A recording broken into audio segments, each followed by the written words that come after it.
Welcome to Don't Fear the Weight podcast with your host Vicky bringing together science and personal experience.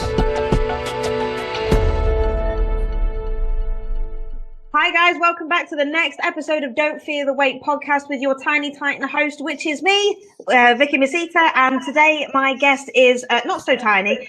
He is Mr. Dave Crosland, who is known in the industry as quote unquote the freak, but I really like him, so that's the reason why he's on this podcast. Anyway, good morning, Dave. How are you? Good morning. I'm okay. Good. Surviving the rigors of life. That's it, isn't it? I know that you were snowed in over the last few days, so have you managed to shovel your way out? Yes. Unfortunately, I live in a rather remote little village, and clearing out my own yard wasn't so bad, but then I live on a slope, and the hill was a bit rough, so didn't go very far for a couple of days, but all back to normal now. Bless you. That's all good then. So, Dave, just for the people who obviously don't know who you are in the industry, would you give us a little bit of a rundown of your background, who you are, what you specialise in, that kind of thing? Well, I suppose I was active on the forums for a while, but I suppose I probably came to light mainly because of the production of the 2 documentaries I did. Yeah. I decided to see how far I could go in regards to size. It wasn't particularly about being shredded or stage, it was more about just pure size. There was supposed to be an element of conditioning there, which sort of went a bit Pete-tong the second time around. But so most people got to know me because I was very, very open and honest about my drug use and the ups and the downs of what I was doing and what I did. And I documented 2 films. It gained a lot of criticism, but it gained a lot of support as well. But more than anything else, what it did do was sort of announce me to the world, so to speak. Sure. Since then, I'm probably more well known now for my knowledge on drug use, and more recently getting a little bit of a name for coaching services. Okay. I wouldn't say I'm the best by any standard, and I wouldn't say I'm the most knowledgeable. I have my own way of doing things, but it does tend to get fairly reasonable results. And I'm very big on the training side of coaching, which a lot of people tend not to be. And I think that's probably where I'm a little bit different to a lot of coaches, and I focus very heavily on exercise technique and functionality of exercises and getting the most out of what you do. My big thing is efficiency. You know, food costs us a lot of money. Drugs cost us a lot of money. So why waste them? Make sure that what you're doing in the gym is productive as it can be. Definitely. So that's really what I want to kind of delve into now, because we haven't done a lot of series on the podcast in regards to training and training techniques. So let's see it from an overall perspective, rather than just focusing on females, which is what I was going to do previously. As an overall perspective, how can you design and tailor a training program to a particular athlete if you are training them online? Now, I know that you do obviously do one-on-one coaching as well. I think the issue is not so much that it's the exercises, it's more how the exercises are executed. Okay. There will be physical limitations. And by no means should someone pursue an exercise if they're getting nothing from it. But at the same time, you know, you don't need to squat. It's not the bare all essential. You don't need to deadlift. They are very good exercises. Very good exercises. But they're not exclusive. And people seem to forget this. You need to devise a method in which you can fatigue and damage muscle fiber in the target muscle you're trying to train. And that's it. And people lose sight of that. The objective of training when you're training for size is not reps, sets, weights, or exercises. It's muscle damage. That's our objective. And people seem to lose focus on that. And a lot of people these days have completely forgotten that. And they focus more on the weight they're moving or the reps they're doing, or even sometimes too much on the form of the exercise they're doing, and miss that connectivity of it. Now, barring physical limitations, i.e. a lack of flexibility or an injury or something of that nature, then exercise choice doesn't really matter too much. But it also depends on where you're going with what you're trying to do. I like to use basic compounds, not because they're superior to machine work in any way, but because it improves an overall functional fitness within that individual's development. If you base all your work on machine work, then you lose core stability. We've all seen, and pretty much most of us have commented at some point on gut distension within the pro ranks. Sure. And it's growth, it's insulin. It's not. All right, yes, insulin and growth hormone use, particularly insulin use, may have a contributing factor in the sense that it allows very large carb loading over very short periods of time, which could cause some gut distension. But to me, the main issue with gut distension is a lack of core control. And it's a lack of core control because of the hammer strength revolution, where the vast majority of gyms turn to plate-loaded machines. They're in vogue. They still are in vogue. And as a result, they didn't use the basic compounds, so they lost core control. Now, when you look at people like Stanifidin and Johnny Jackson, who are two crossover powerlifter bodybuilders, in all theory, they should have large guts. They use the same amount of drugs as everybody else, but because they're powerlifters, yet they have impeccable gut control because of their powerlifting, because of their core control. And to me, that's where, I mean, if it was insulin and growth, then you wouldn't be able to. They wouldn't be able to reduce the guts the way they have done over the recent couple of years. It's core control, and it's core control that I feel isn't there because they don't use basic compounds, so they don't learn core control. Which is something that the machine revolution has sort of caused as a byproduct. So I like to include some basics for that reason. But otherwise, all you're trying to do is damage that muscle. And any exercise that will achieve that goal is going to be beneficial. So I don't particularly pick set exercises because you're male or because you're female or because what it is. But what I do, which is what most online coaches don't do, is I go and see every client. Sometimes at detriment, but at the end of the day, if I wrote, do 5 sets of 10 reps, failure on the last set of bench press, and gave that to 10 different people, 10 different people would do that 10 different ways. Yeah, absolutely. So when I'm physically there, I can show them how to optimize the exercise for them based on the feedback they give me about what they're feeling and how it works, based on some basics that I know are quite universal.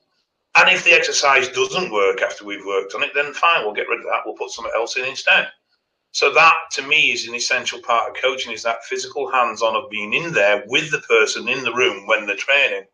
Now, it's a bit more difficult for my overseas clients. I mean, I don't mind going into Europe, but obviously I can't go to the States. Sure. Realistically. So, but then I do a video conference with them in the gym. So they video their training live, and we discuss what they're doing live, and we make tweaks and changes as best we can. It's not ideal, but it's the second best thing I've got, really, in those circumstances. Yeah, absolutely. Absolutely. So how do you actually, first of all, manage to put a training program together? Do you ask for physique shots of your clients first off? I will generally not so much. I do look at physique shots, but unless there's something glaringly wrong with the individual, you find that most people's issues with body parts aren't exercise-based. Ah, interesting. Okay. They're not down to the exercises they choose. They're down more to how they're connecting with the exercises that they choose and how they engage, or quite often just basically down to a work ethic. Yeah, not intense enough and that kind of thing. You know, and back and legs are particularly strong body parts for this because they're very demanding body parts and they're very taxing body parts. And not everybody can go there. That's not a failing, but you've, as an individual, got to recognise how far you're willing to go. I've always been criticised for my condition. I've always been criticised because I don't compete. I don't do it because I don't fucking like it. I don't feel that the reward is worth it for me. So if you don't feel that slogging your guts out under a squat to develop big legs is beneficial enough for you, i.e. big legs isn't a big enough reward to put up with the squatting, then fine, don't do it. Just don't bitch about it. Be honest about it. Be upfront about it. And that's my big point with it, you know? I mean, I don't diet because I like food. Yeah. Simple as that. For me, being lean or standing on stage in my underpants covered in Marmite is not a big enough reward for not fucking eating. It's as simple as that. But at the same time, forcing down 10,000 calories of just rice and steak and chicken a day, and a few greens when I can be asked, force feeding and destroying myself in the gym day in, day out to be big was rewarding enough, so I put up with the torture to get there. And that's just how it is. Some people can cope with dieting, can't cope with the eating. Some can cope with the eating, can't cope with the diet. Some can cope with both. But it's all down to that the end product is rewarding enough for you to put up with the discomfort there is to get there. And when people say, I can't do this, I can't do that, it's not that they can't, it's that they don't want to, but they don't want to be honest with themselves about it. That is true. So in terms of you wanting to be massive, now that is one of your fortes and what you put in the forums as well on Facebook and on various different socials, stating that you are the man to get people big, and that is both across genders, so both male and female, which I've seen some of your results in a very, very short period of time as well. So what makes you the go-to guy to get people massive in a safe way? I wouldn't say I am the go-to guy. I'd say I'm one of a few of several people that can achieve results. And I think my biggest thing is that when you talk to anybody about training, if they're rather naive or ill-educated, usually the first questions they ask is about drugs. Yeah. And as a society, as a group of people involved in the fitness world, we tend to do a lot of research on drugs. If drugs isn't your thing, then you do a lot of research on nutrition. Correct, yeah. How many people do research on training? Not very many. And yet, to me, it's one of the most important factors there is. You're not going to grow if you can't stimulate muscle tissue damage. And people go, well, that's easy, just lift weights.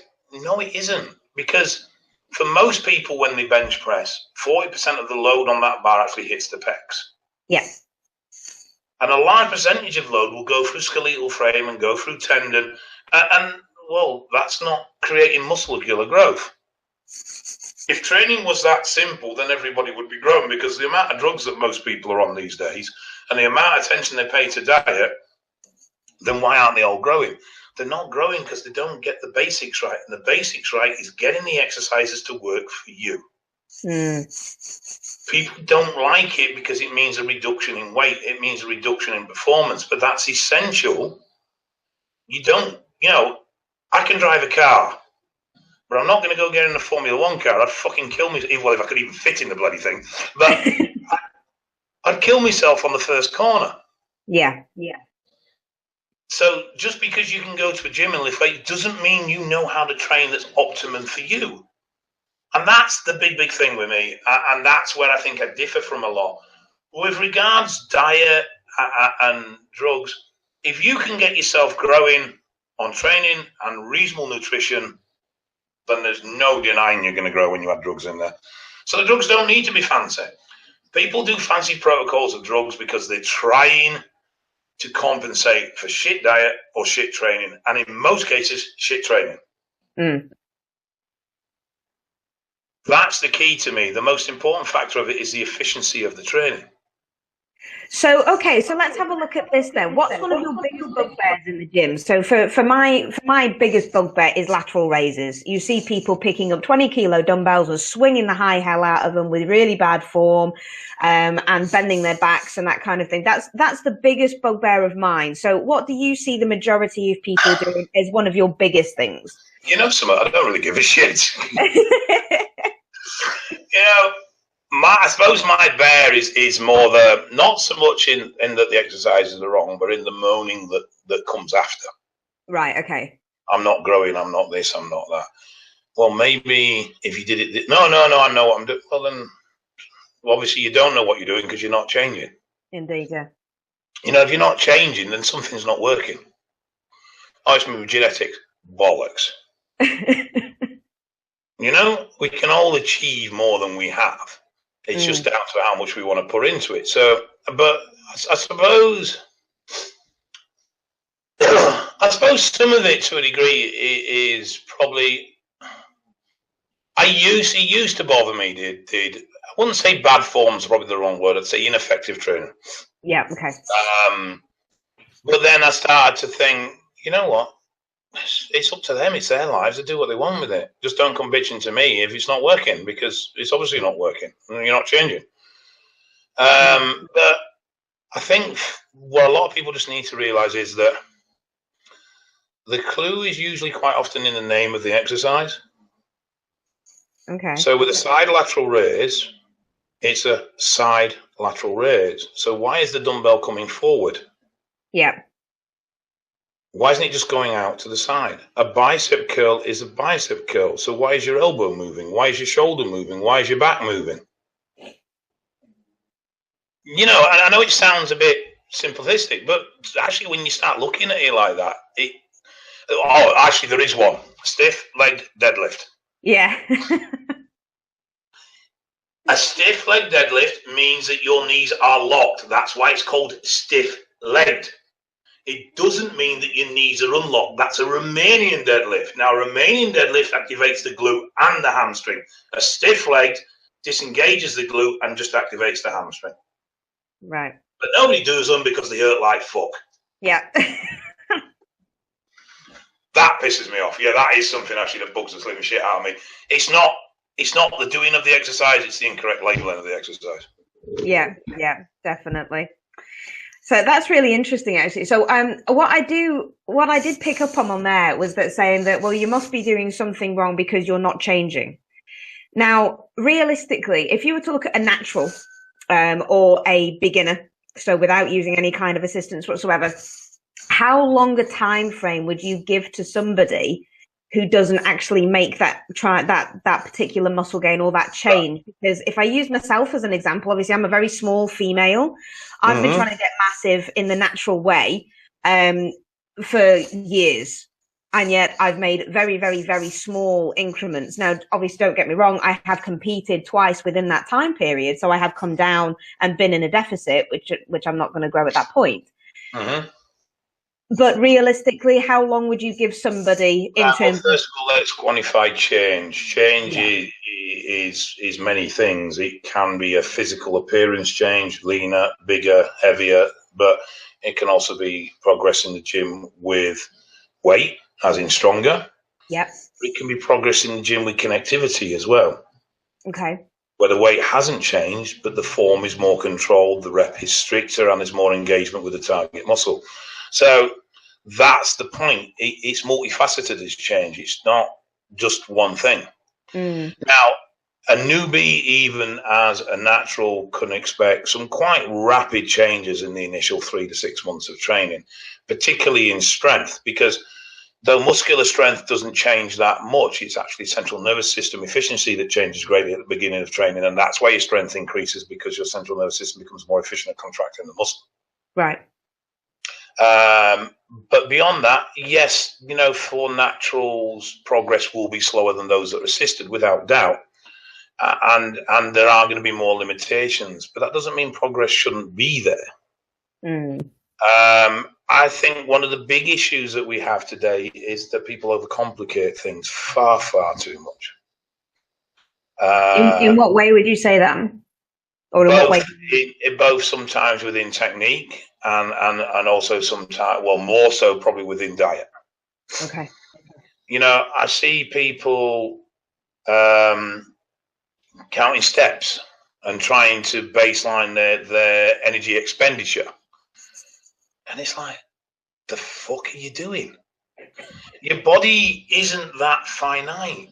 You know, your body's it's got quite a grey area of flexibility around either side of something. You know, your body doesn't like change either up or down. It likes to stay where it is. So it will allow an element of calorie increase before it actually starts to gain weight. And it will allow an element of calorie deficit before it actually starts to lose weight. And our initial progress, one way or the other, is usually due to some form of water manipulation. Sure. So if you don't do your 10,000 steps one day. It's no big deal. It's whether you're in deficit over a period of time, not one particular day, is going to make that much of an impact, as long as it's not ridiculous. Yeah. Same way that when we're dieting for a competition, we have a refeed, and we might double or even triple our calories on that day for some people. So do we suddenly get fat? No. Yeah, we gain water. We gain glycogen, but we don't get fat. So why then do we think it's the opposite when we're trying to gain mass? Why then do we think that the odd day of not hitting, don't get me, consistency is important, but you don't need to go, right, well, I need to hit 10,000 steps today. The fuck? It's stupid. If you sit at a desk job and you have a particularly stressful day, you're going to burn more calories than you would do if it was an easy day. Sure. You're not doing any more physical exercise, but the more stressed you are, the more calories you're going to burn. Female calorie expenditure changes at that time of month. It changes if you've got kids. It changes if the kids are at school or whether they're on fucking school holidays. Just from the grief that you get from having kids at home. So all these things change our calorie expenditure. The food sources we choose, they change our calorie expenditure. I'm telling you now that if you eat 4,000 calories a day from steak, fibrous meats, starchy carb sources, and you eat 4,000 calories a day from liquids, you will actually expend more calories with the food because your body burns calories digesting starchy foods and fibrous foods. Sure. It's the thermogenic effect of food. So people get so focused on the finer. I don't count macros. I hate the fucking things. Yeah. I know they exist, and this is the other thing. For argument's sake, a common split's 40-40-20. 20% fat, 40% carbs, 40% protein.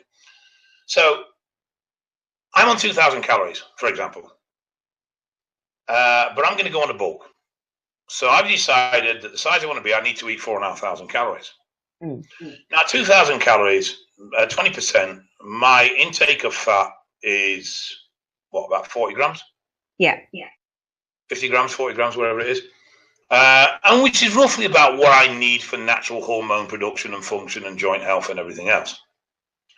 But I'm going to over double my calorie intake. So I'm going to over double my fat intake. Well, what am I going to do with the excess fat? Lay it down in the fat stores. Well, I'm on a carb-based diet, so I'm not going to burn it.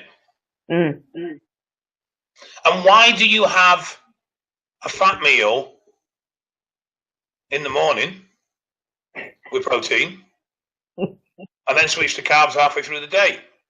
You're either in keto or you're not. Yeah. You're not between burning fats and burning carbs. Fat meal later on at night to slow the digestive tract so that the food takes longer to break down in your system, keeps you sated overnight. Perfectly reasonable. But why else would you have a fat meal at a certain point during the day? Doesn't make sense to me. So if I'm going to increase my calories, I increase my fats. Well, no. So I don't work on macros at all. I have a basic understanding of what foods create what amount of protein and everything else. Yes, obviously. But fats are X amount of grams, carbs are X amount of grams, and proteins are X amount of grams. And I work more that way. But then it's a case of listening to your body. If you're on 2,000 calories a day and you decide you're going to bulk, you don't go to 4,500 calories because first thing at the beginning of that bulk, you're in massive excess. Chances are at the end of that bulk, you're in maintenance. Also, suddenly loading the body with a huge amount of food is going to cause metabolic disruptions. So go from 2,000 to 2,300. Then 3, 4, 5 weeks, 2 weeks later, go to 2.6, 2.7, and build it up as you progress. That way you maintain progression. And you don't fuck your appetite and you don't fuck your metabolic rate. I can change diets for clients 5 times in a week. Oh, right. Okay. It might be 20 grams of carbs that changes from one diet to another, but I'll change diets 4 or 5 times in a week based on the feedback they're giving me. Interesting. So if you don't count macros, how do you actually do that? Do you prescribe them certain foods to have throughout the week and then just say, right, we'll have more potato? No, they have, so argument's sake, a typical diet might be 17-stone guy on a bulk might be 100 grams of oats in the morning, 4 or 5 whole eggs, or alternatively 2 scoops of whey, depending if, I mean, some people have lifestyle issues and you have to work around them, so they can create oats and whey as a shake. Sure. Next meal might be 80 grams of rice or 320 grams of potatoes, done how you like, with 250 grams of chicken, beef, pork, turkey, fish, and 60 grams of veg. And that meal might repeat 5 times in a day. They can pick the meat source, they can pick the carb source, but the amounts are fixed. Right, okay. Initially, I go very much off. Everyone I starts with me goes on a mini cut to start with. And they go on a keto diet, not because I'm trying to get them to lose fat, because I'm trying to improve their insulin sensitivity. One of the big things that I am big on is managing insulin sensitivity. And it's the thing that a lot of us neglect. Once you're insulin sensitive, then we maintain that with supplementation. And I'm on about over-the-counter supplementation, herbal supplementation, going into the bulk. Right, okay. Periodically, we might pull you back into keto because you might be getting a bit carb sensitive, a bit blunt from sensitivity. And then we slowly bring the food up, initially based on appetite. And people go, I've got a big... Well, no, actually, you'll find that your appetite, generally speaking, does quite lay inside with where your body is. We're not naturally greedy bastards. All right? Psychologically, we might be greedy bastards, but physically, we're not greedy bastards. Right, okay. So your brain might crave food because you're bored, but it doesn't crave food through hunger. It craves food through boredom. There's a difference. So we score meals on hunger levels, and we adapt until we're sort of reasonably sated, and then we switch to condition and weight, and we monitor that then. Be that scales, pitchers, calipers, whatever we decide to use, but then we go from that point. Right, okay. And it's as simple as that. I mean, I've got... What you will find, though, is generally speaking, with all clients, particularly if they're coming from a very staid training background, that once you get their training working effectively, they change very, very quickly initially. Right, okay. And does that depend on the age or training age of the athlete themselves? Or not necessarily, no. I mean, I've taken on clients that have been training 30 years, completely changed the training around, and they've grown quite rapidly in the first initial few weeks. Brilliant. And that's just because the diet was adequate, everything else was adequate. They were expending the calories, but they weren't creating the damage within the muscle for the nutrition to be used for growth. So as soon as you start creating that damage, you didn't need to change calories. The calories are okay as they are. But now, for the energy they're expending, so for the calories they're burning, they're getting an increase in muscle fiber damage. The nutrition was already there. It just needed something to work on. So now it's got something to repair, and they grow. Right. I mean, I've had clients that will refuse to go on cycle because they're growing so well without, or they're responding so well without. And I don't like to put the drugs in until they are necessary. Yeah, absolutely. I mean, putting it in really non-sciencey, very simple terms, my whole goal is to create a wave of growth. Okay. Both appetite-based, metabolic rate-based, and training environment-based. And then I stick you on top of that wave, and then we try and keep you there as long as we can. Now, if you're natural, then there may be a point where you start to fall off, and we can't chemically boost it, so we just have to take a step back, get off the board for a couple of weeks, and then put you back on it again. Okay. If you're chemically assisted, when we start to drop off that wave naturally, then we can just have chemicals that will put you back up on top of the wave. So There's various ways of approaching it. But training isn't fixed either. It's cyclic. It needs to change. It needs to evolve if you evolve. So the first thing I do with clients is I start getting the central nervous system to work correctly within the muscle.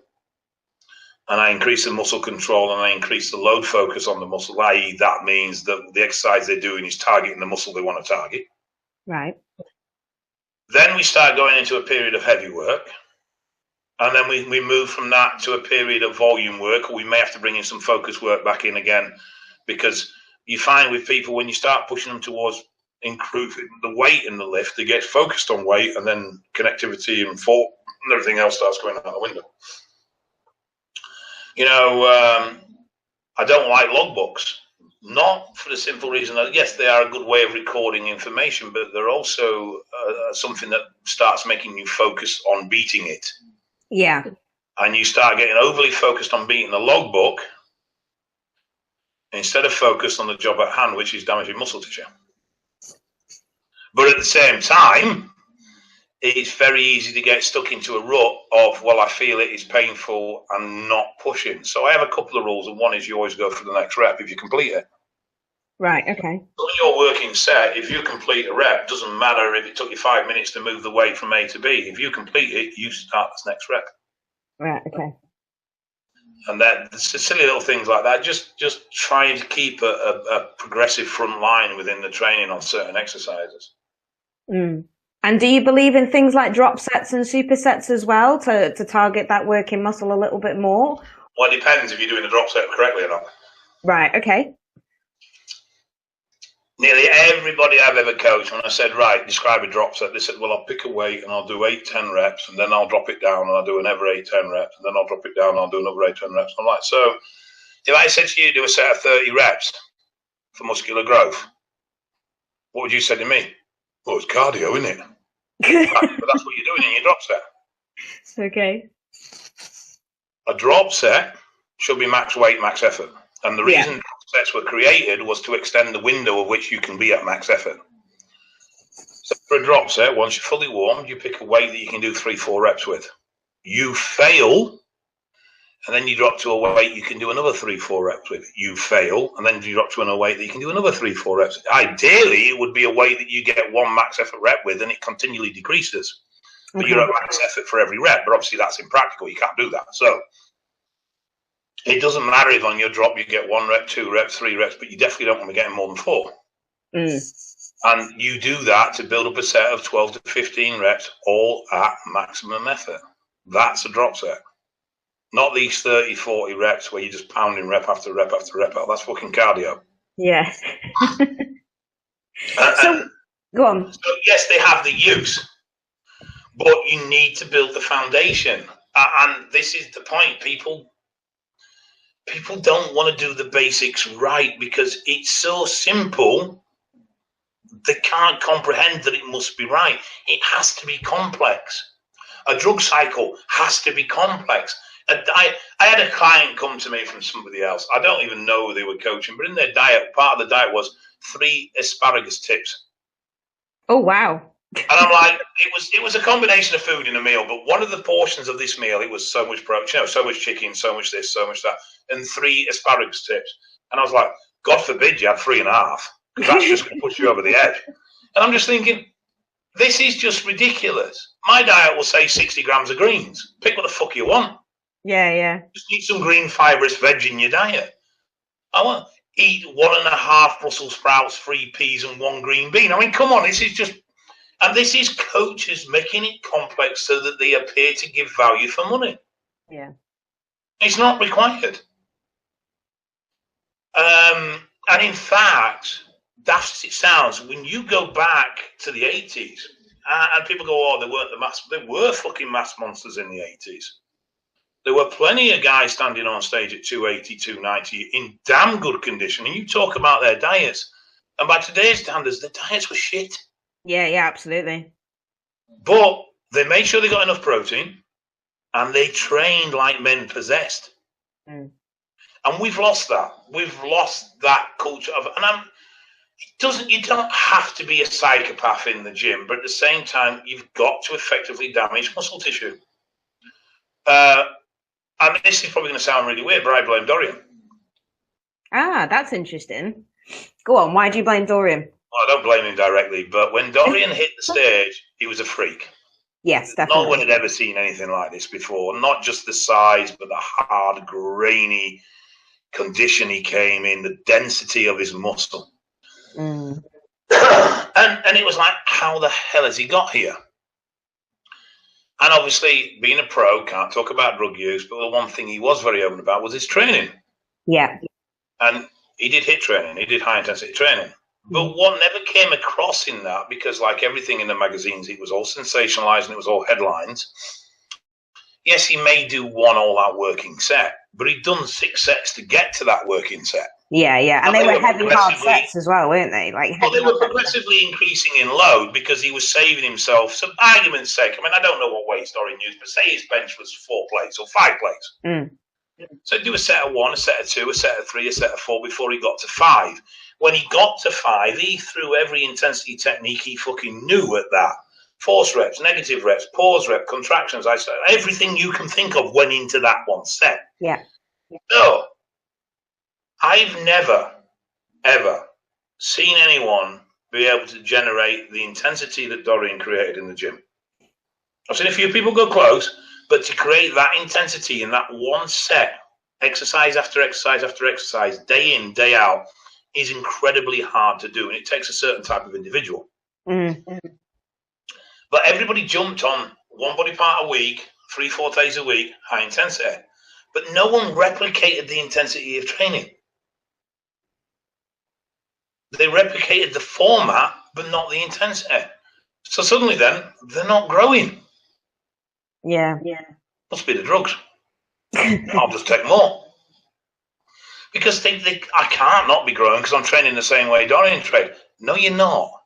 You're not. That man was a unique individual in his ability to generate pain and intensity in the gym.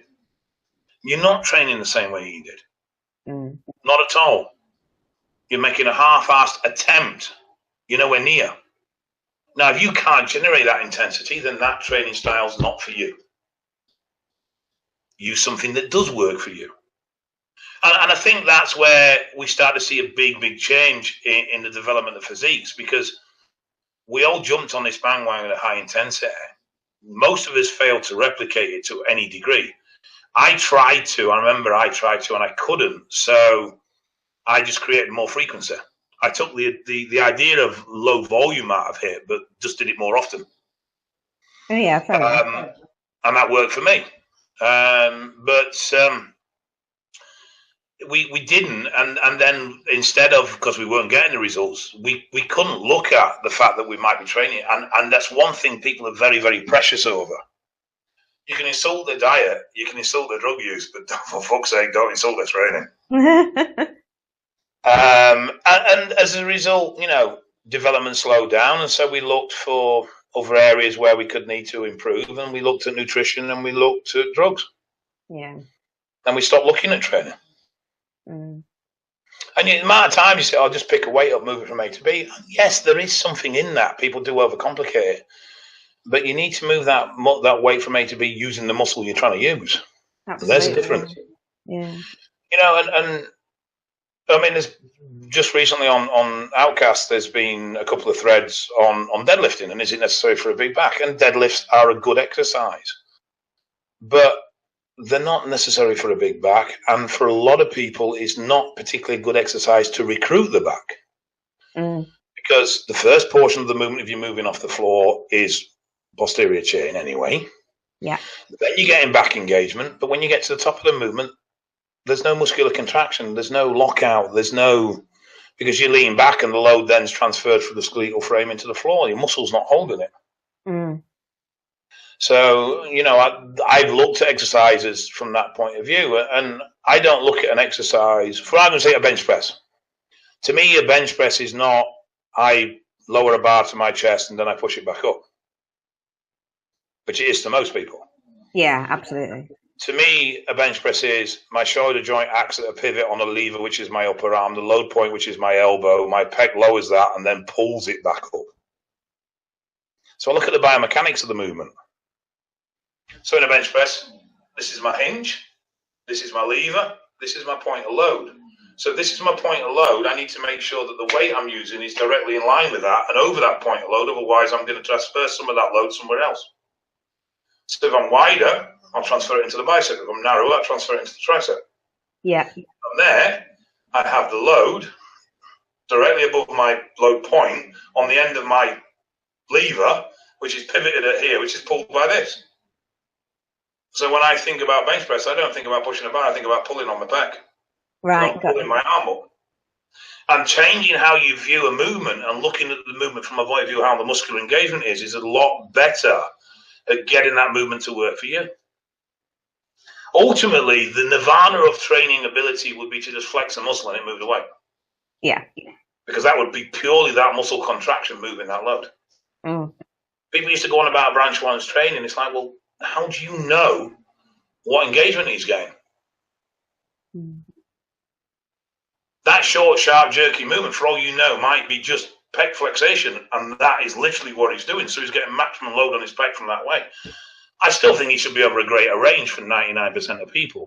But Sure. The idea is to stimulate as much muscle fiber of the greatest range, therefore do as much damage as possible to as much muscle fiber, therefore stimulating the requirement for the largest amount of growth. Indeed, yeah. And would you look at go on. Your objective when you walk into a gym is not to move weight from A to B, is not to do 5 sets of 10 reps, is not to move 40, 50, 60, 70, 80, 200, 300, 400 kilos. Your objective when you move in the gym, if you're training for size, is to damage muscle fiber. Everything else are just tools and processes which enable you to do that, but they are not the end goal, and that's where everybody gets it wrong. Right. No, it's very interesting. And it's interesting to look at things as well, because a lot of people go on about biomechanics and that this exercise is good for you biomechanically and that kind of thing. But actually you breaking that down and explaining the biomechanics. What about if somebody cannot physically do that bench press move because of, I don't know, like say, for example, their insertion point into their shoulder and they can't pin back their shoulders properly in order to engage their pecs? Would you just kind of completely knock out the bench press and replace it with something else? I've yet to find somebody that can't do it properly. Right, okay. That's really good. There are ways of forcing your body. I know you're talking about retracting your scapula and stuff like that. You don't need to do that. Okay. Drive your head back into the bench. Right, okay. So it's just different. Automatically lift your chest. If your chest is lifted, if your chest is up, you can't engage the delt because you can't forward pronounce your shoulders. If your chest is concave, then you can do that. If your chest is up, you can't. By trying to do that, all you do is further contract the pec. Yeah. Helpful tip to know. The most important thing about training is where your head and your core is. On every exercise, your head should be neutral and your chest should be lifted. Okay. And if you maintain that position on every exercise, you'll already start to get better muscle engagement. Fantastic. Okay. Particularly important on back. So that's your take-home tip for that, for this particular section, guys. So make sure that you write that one down. All right. So just moving quickly over then to gender specifics, because obviously it's something that we've been discussing a little bit more in the Outcast group as well. What about any particular training specifically to a female athlete? Would you treat them exactly the same as a male athlete training-wise? To a large degree, yes. Okay. Muscle is muscle. It's attached to its insertion points. It's controlled by your central nervous system, and it's got one function: to contract or to extend, and that's it. Okay.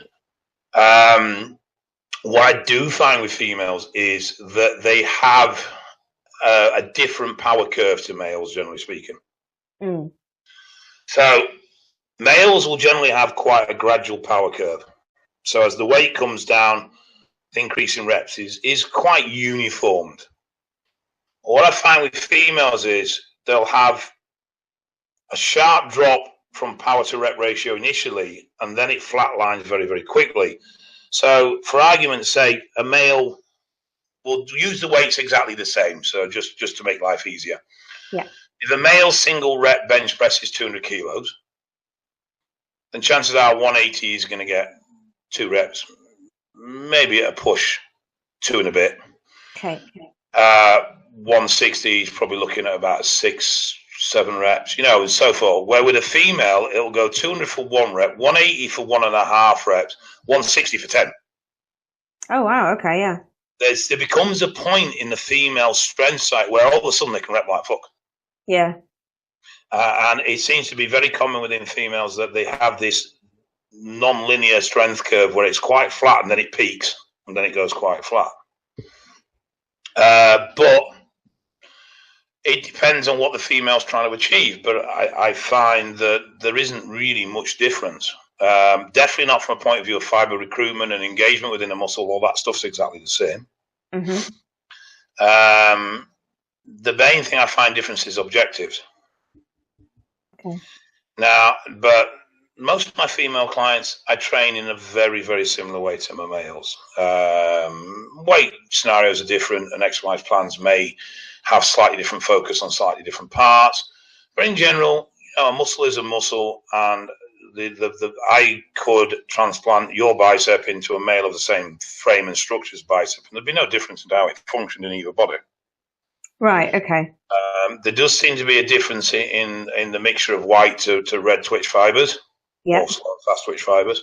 There does seem to be slight differences in there, but no, I don't see any major changes. And I think people just try and get too overly scientific instead of just going and doing some hard work. Yeah. And what about the recovery and the frequency? Because obviously we're going to bring it back to a little bit more of a scientific evidence bit, but it basically says that females can recover and train more frequently than males. Would you agree? I would agree, but then again, I think that's also something down to do with the style of training that is used. Yeah, and the intensity given, right? Yes. Females in general, and this is not a slur on females, but in general, from experience, tend to struggle to create the same level of intensity that a male does. Agreed. But they have slightly better endurance, and they definitely have better strength endurance. Yeah. You know, I've seen loads of females train, and they will train to failure, and they'll be bouncing around a second later. Yeah, I've seen that. Where the male's on the floor, puking his guts up and disappearing into his own ringhole, because and that does seem to be a distinct difference between males and female. I do find that yes, females tend to recover quicker in that sense, but again, it's all about getting the intensity right for that individual.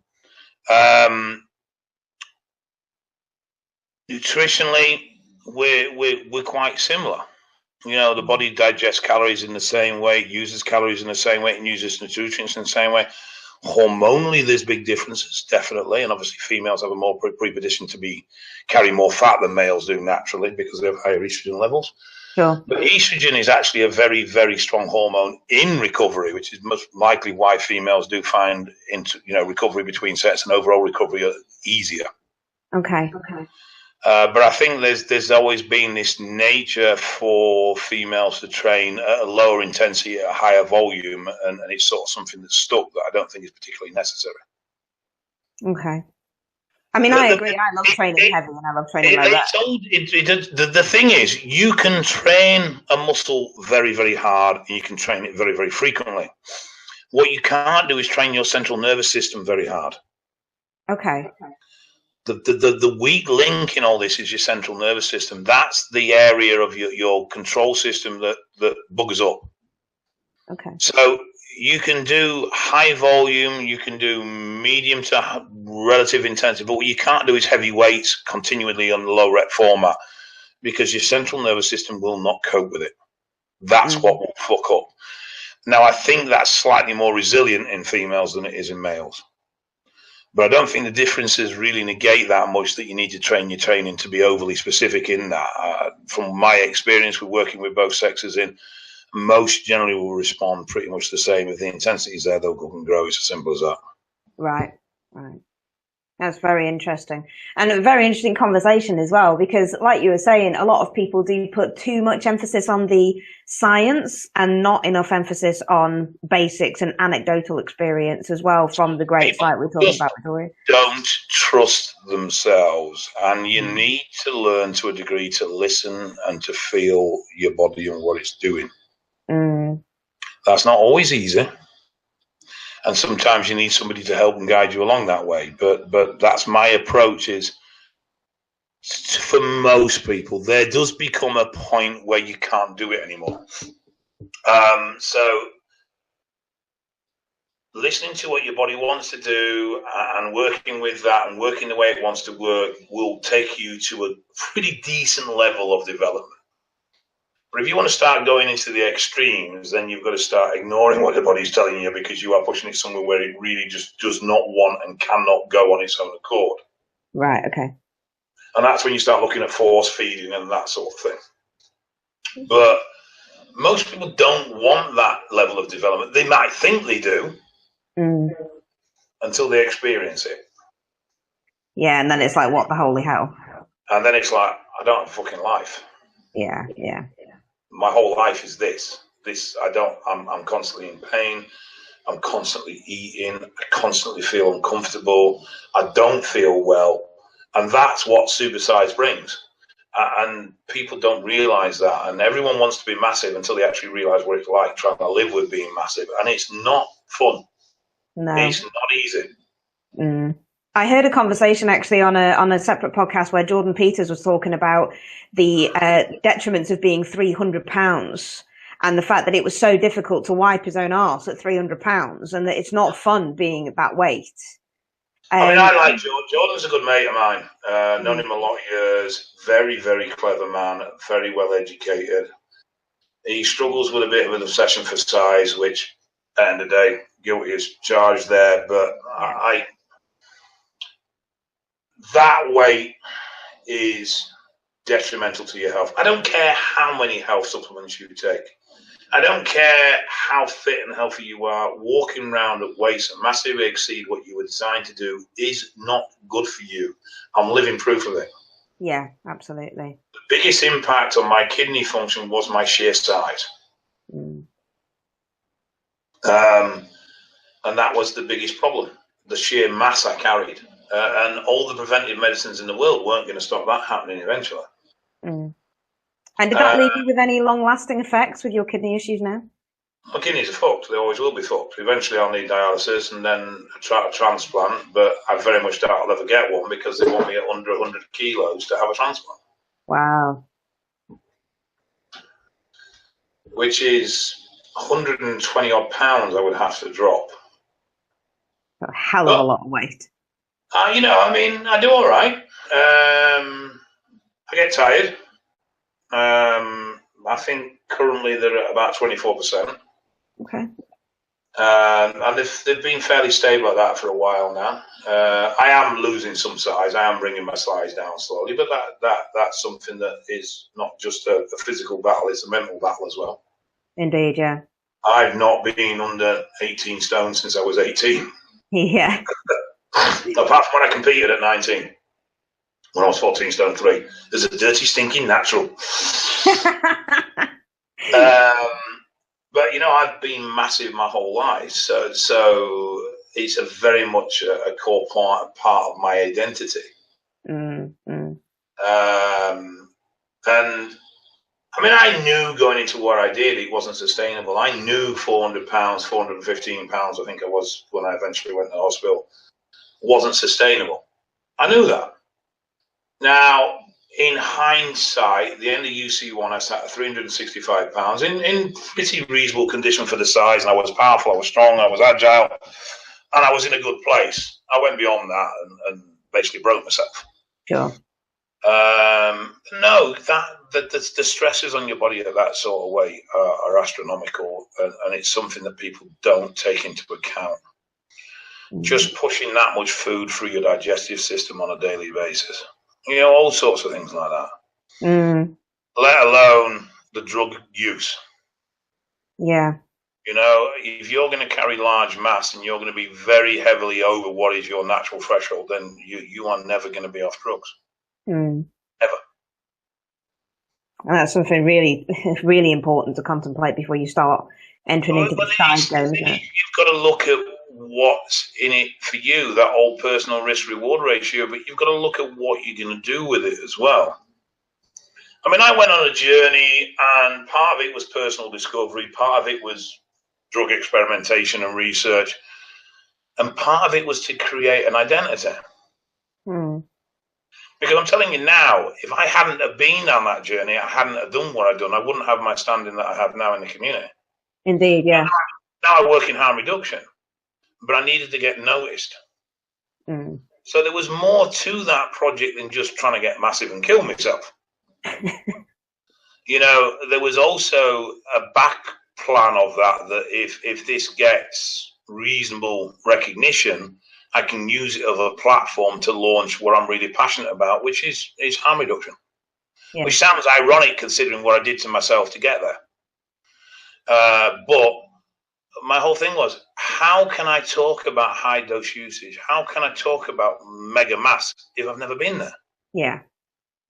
And yeah, there was a personal desire just to see how far I could go as well. So it wasn't one singular driving factor. There was all sorts of elements to it. and I slowly converted that notoriety, because I don't think you can call it fame really, because I was as much hated as I was praised. Yeah, cool. And I mean, some of the abuse off the first film was astronomical. Can imagine.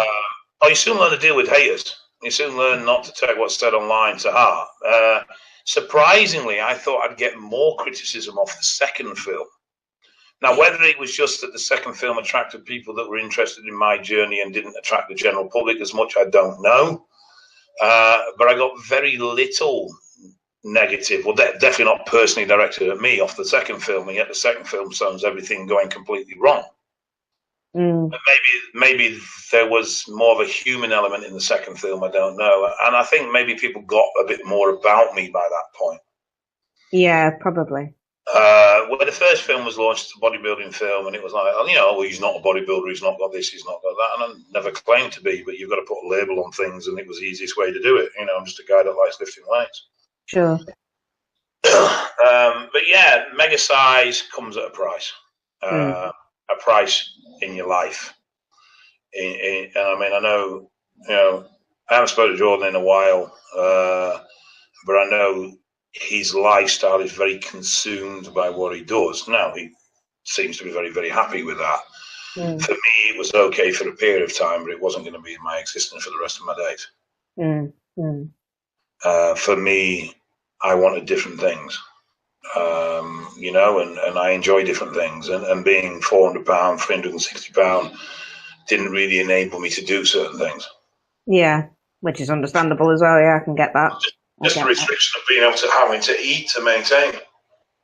Yeah, exactly. You can't go out for a long period of time because you can't do anything off the cuff because you've got to pack fucking 4 cases of bloody food to go anywhere. Yeah, nightmare. You can't just go, let's just go here. Let's just go there. It doesn't happen at all. Everything has to be planned with military precision, and it was okay for what it was. Yeah. And I wouldn't change it. I really wouldn't, and I wouldn't change the results of it either. But it definitely wasn't a sustainable lifestyle. I'll take my hat off to Jordan for doing what he does and for being able to do it, maintain it for so long, because I know I couldn't. Well, I suppose that sums up everything very, very nicely, actually, Dave. I think it's been a really, really interesting chat and something that people can take on board if they are thinking about chasing the size game, especially the mass size game. So as we're coming up on time here as well, would you just tell the listeners where they can find you and if they want to contact you for coaching? Probably Facebook's an easy one. Yeah. It's Dave Crosland with 1 S on Facebook. I'm on the Jim Outcast page quite often as well, which will help. Or you can email me, Dave at Croslands, which is CROSLANDS.org.uk. Perfect. And I'll put the links underneath the YouTube channel as well. So for anybody, if you do have any questions at all for Dave or myself, then please put them in the comments section and we'll be sure to get on them. Dave, I really want to thank you for your time today. It's been a really interesting chat and it's opened my eyes to a couple of things as well, especially based on training. So that's it from me, guys, this week. Thank you for tuning in again. And thank you again, Dave. And I will catch up with you guys next week.